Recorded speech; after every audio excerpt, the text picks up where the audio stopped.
엄지 저형성증이란 무엇인가요? 엄마 뱃속에 있을 때 제태 한 4에서 7주경에 이런 상지의 발달이 이루어지는데요. 특히 이제 엄지손가락 쪽, 이 부분의 발달에 이제 문제가 생기게 되면은 엄지가 좀 작거나 엄지를 움직일 수 있는 근육의 발달이 좀 부족하거나 아니면은 관절이 불안정하거나 이런 문제들이 이제 동반돼서 생기는 그런 질환을 이제 엄지 저형성증이라고 합니다.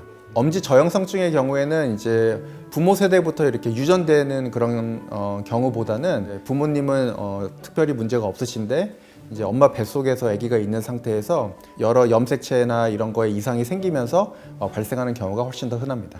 엄지 저형성증은 출산 전에 발견할 수 있나요? 엄지 저형성증의 경우에도 그 저형성된 정도에 따라서 스펙트럼이 굉장히 다양합니다. 아주 심한 경우, 이제 엄지가 아예 발생하지 않는 경우도 있는데요. 이런 경우에는 아마도 그 산전 초음파를 통해서 진단이 가능할 수도 있고요. 하지만 엄지가 뭐 약간 작은 정도인 경우에는 아이가 그냥 뭐 지내다가 뭐 한 유치원이나 학교 다니면서 엄지손가락을 조금 잘 못 쓰는 것 같은데 무슨 문제가 있는지 이렇게 오셔서 진단이 되는 경우도 있습니다.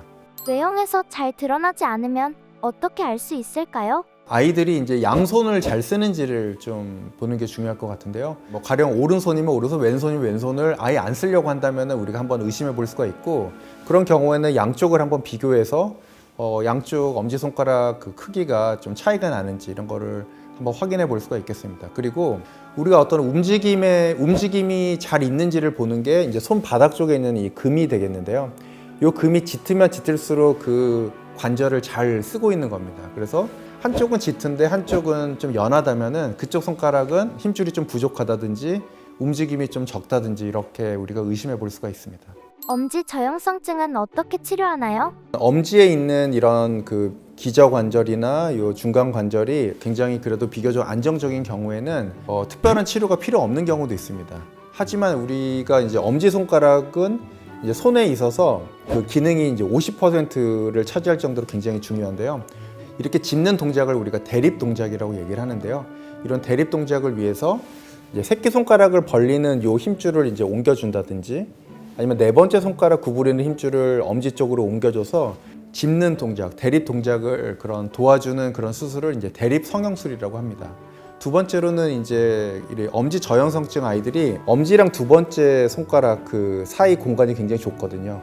엄지랑 두 번째 사이 공간이 굉장히 넓으면 넓을수록 우리가 이제 큰 물건을 잡을 수도 있고 이제 손의 기능이 훨씬 더 좋아집니다. 그렇기 때문에 이 사이를 좀 벌려주는 그런 수술을 하기도 합니다. 엄지가 아예 발생하지 않았거나 엄지가 있긴 하지만 아주 작게 생겼고 또 밑에 관절이 잘 발달되지 않은 경우에는 그 손가락을 절제를 하고 두 번째 손가락을 엄지손가락으로 만들어서 이제 이런 형태의 손을 만들어주는 그런 엄지화 수술을 하기도 합니다.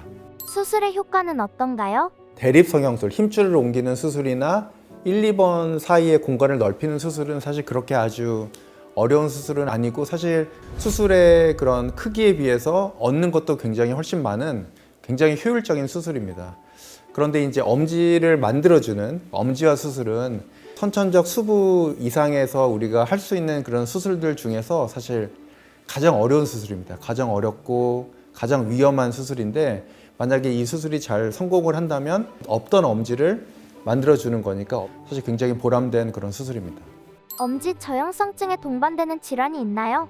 엄지 저형성증의 경우에는 여러 증후군이나 아니면은 뭐 혈소판이 감소된다든지 아니면 심장 기형이 동반되는 경우가 많이 있습니다. 그래서 꼭 이제 엄지 저형성증이 있는 경우에 심장에 대한 평가를 아직 해보지 않았다면은 소아과에서 심장분과에서 어떤 심장에 선천성 이상은 없는지를 확인할 필요가 있습니다. 엄지 저형성증 환자와 보호자에게 한 말씀 해주세요. 엄지 저형성증 아이를 둔 부모님들께서 사실 굉장히 걱정도 많으시고 수술을 어떻게 할지 또 어떻게 치료를 할지 아이를 어떻게 또 좀 보살필지 굉장히 고민이 많이 되시겠지만 이런 경우에 아이의 어떤 손의 기능이 이제 가장 중요하기 때문에 그것을 가장 중요한 목표로 생각을 하고 선천성 수부 이상을 주로 보는 전문가들이 많이 있습니다. 저를 포함해서. 그렇기 때문에 이런 전문가들을 찾아서 아이의 상태를 정확하게 평가를 하고 아이에게 도움이 되는 치료를 받는다면 훨씬 더 기능적으로 개선된 손을 만들 수 있습니다.